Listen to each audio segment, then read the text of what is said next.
Hello students, how are you. तो आज हम बेसिक कंसेप्ट्स वीडियो का नेक्स्ट टॉपिक डाल रहा हूँ मैं आपके सामने।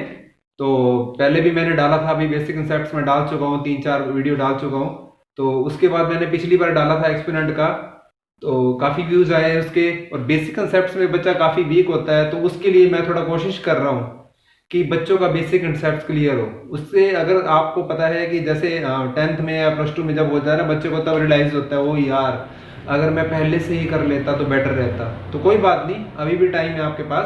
तो मैं कोशिश यही कर रहा हूँ कि आपको देखो स्टडी लेवल के साथ साथ जो वीडियोज में डाल रहा हूँ, बेसिक कंसेप्ट साथ साथ चलता रहेगा। वैसे मैं डांस वीडियो भी साथ साथ डाल रहा हूँ। तो जितना हो सके शेयर, लाइक और सब्सक्राइब करते रहिए और लास्ट तक वीडियो को देखा करो, ताकि आपको अच्छे तरीके से समझ आए। क्योंकि स्टार्टिंग में ऐसा ही लगता है पता नहीं क्या हो रहा है, ठीक है। जब आप एंडिंग तक देखोगे ना तो आपको लगेगा कुछ अच्छा हो रहा है, शायद अच्छा लगे। लेकिन मेरी तरफ से मैं कोशिश ये करता हूँ कि कुछ अच्छा दूं आपको, बेस्ट दूं, जिससे आप उसको लाइक करो, अच्छा पसंद करो, ठीक है। तो मैं कोशिश यही करूंगा कि आपका बेसिक कंसेप्ट भी क्लियर हो साथ साथ, और साथ में चैप्टर की वीडियो भी डालता हूं मैं। तो आज हम स्टार्ट कर रहे हैं, फिर एक्सपोनेंट दोबारा आ गया, एक्सपोनेंट एंड पावर। हमारा आज का टॉपिक भी यही है। तो इसकी 2-3 वीडियो में डालूंगा। तो फर्स्ट वीडियो में पीछे अभी एक्सपोनेंट पावर की डाली थी अभी मैंने, तो मेरे हिसाब से आपको काफी पसंद आया होगा। वैसे कमेंट में जरूर लिखा करो आपको वीडियो कैसी लगी। अगर हो सके तो लाइक करने की कोशिश करो, ताकि देखो हमारा भी हौसला इससे बढ़ता है। बाकी देख लेते हैं। अब देखो एक्सपोनेंट पावर में हम डाल रहे हैं, जैसे आपको देखो स्टार्टिंग से आपको जब चैप्टर क्लियर होता है ना, चैप्टर आपको एक्सपोनेंट पावर स्टार्ट होता है 7th 8th में, जब आपका स्टार्टिंग होती है तो आपको कुछ चीजें बेसिक बताई जाती हैं। लेकिन आप उसको ना देखते नहीं ध्यान से। आप कहते हो कि सर 7th हो गई ना, आने दो, होने दो, हो गई 8th भी हो जाएगी, 9th भी हो जाएगी, 10th में देख लेंगे क्या होगा। तो देख लेंगे वाला वर्ड आपने हटाना है, अपने अंदर से देख लेने वाला वर्ड हटाओ, ठीक है। तो आज हम एक्सपोनेंट पावर ले रहे हैं, स्टार्ट करते हैं। जैसे देखो a की पावर m मल्टीप्लाई में a की पावर n, अगर आपको ऐसा कोई क्वेश्चन आता है, ये बेसिक चीज बता रहा हूं आपको। अगर देखो बेस सेम है तो पावर क्या हो जाएगी, ऐड हो जाएगी। अब देखो बेस सेम है तो बेस सेम a रहेगा, पावर क्या हो जाएंगी दोनों आपस में, m + n हो जाएगी, पावर ऐड हो जाती है, ठीक है बेटा। तो इसके कुछ एग्जांपल लेते हैं। आज हमारा टॉपिक यही रहेगा, मल्टीप्लिकेशन में पावर का कैसे होता है। बेस सेम होना चाहिए, एक ही बेस होना चाहिए, और पावर क्या हो जाती है इसमें, ऐड हो जाती है। जैसे मैं कोई भी ले लेता हूं, मान लो मैंने 2 की पावर 3 ले ली, मल्टीप्लाई में यहां पे लिया 2 की पावर 5। अब देखो, अब इसका एग्जांपल हमने फर्स्ट लिया है, ऐसे एग्जांपल बहुत सारे दूंगा मैं आपको। 2 की पावर 3 मल्टीप्लाई 2 की पावर 5, ठीक है। तो क्या करेंगे बेटा आप बताओ, ये भी a है, सेम है, देखो a है, सेम है, तो a ही रहेगा ना।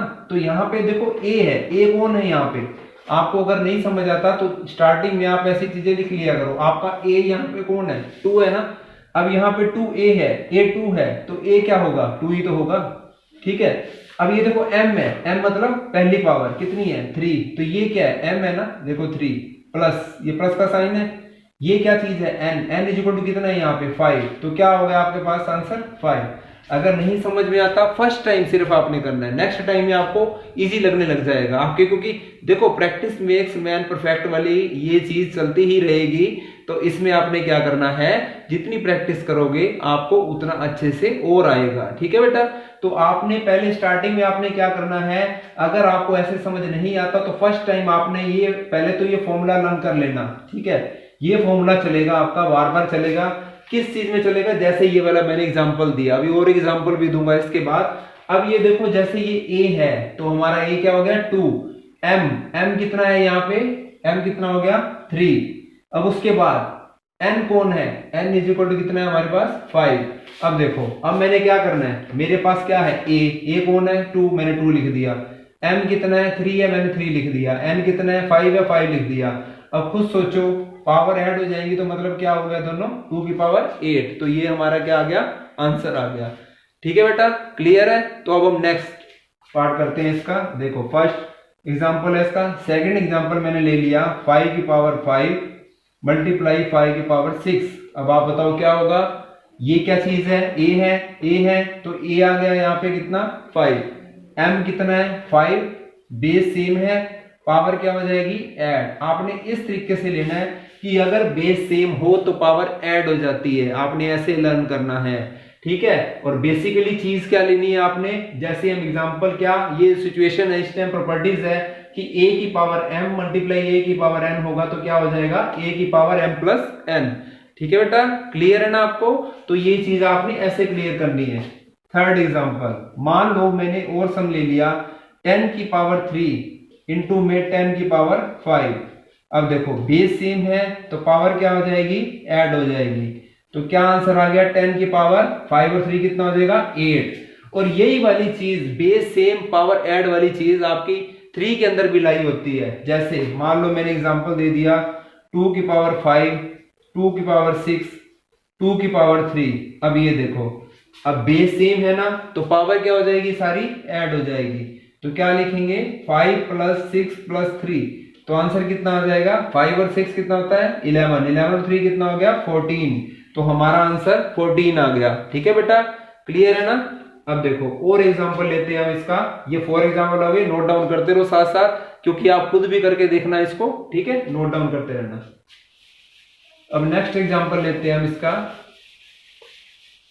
आपको देखो प्रूव करके दिखाते हैं कैसे प्रूव करते हैं।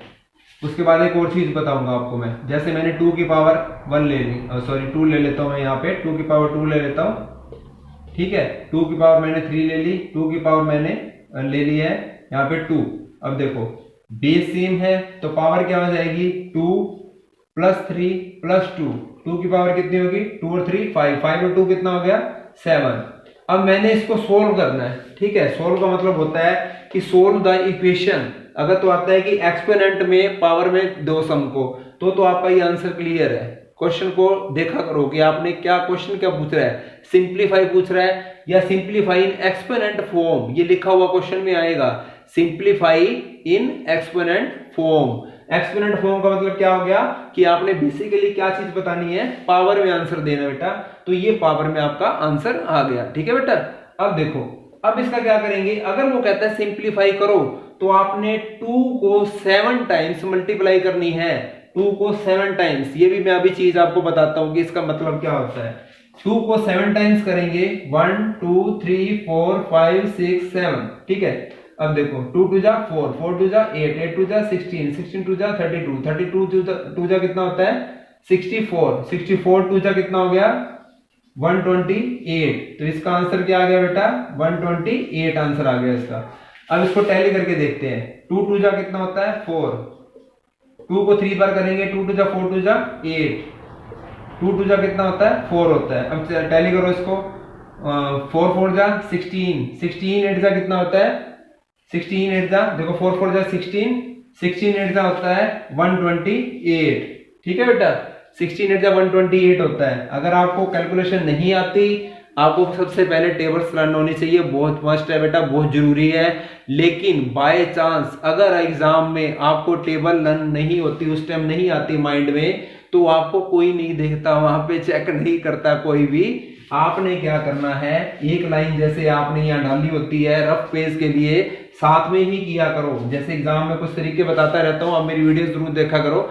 एग्जाम व्यू की चीजें मैं काफी बताता रहता हूँ, बीच में एग्जाम के टाइम्स पे या उससे पहले मैं आपके साथ शेयर करता हूँ चीजें कि बेटा किस किस चीज का एग्जाम के टाइम पे आपने ध्यान रखना है। ठीक है, तो ये रफ पेज हम जो बनाते हैं, अगर आप 16 को 8 से मल्टीप्लाई नहीं आती आपको, 16 8 जा कितना होता है, तो आप बेटा करके देख भी सकते हो उसको। ठीक है, तो उसमें आपको इस टाइम कोई भी नहीं देख रहा, वो मैं नहीं देख करता, ये वाला मेरे को शर्म आती है। बेटा शर्म में जिनने कितनी शर्म त्यो दे फुटे करम। ठीक है, जिसने शर्म की उसके कर्म फूट गए, समझ लो।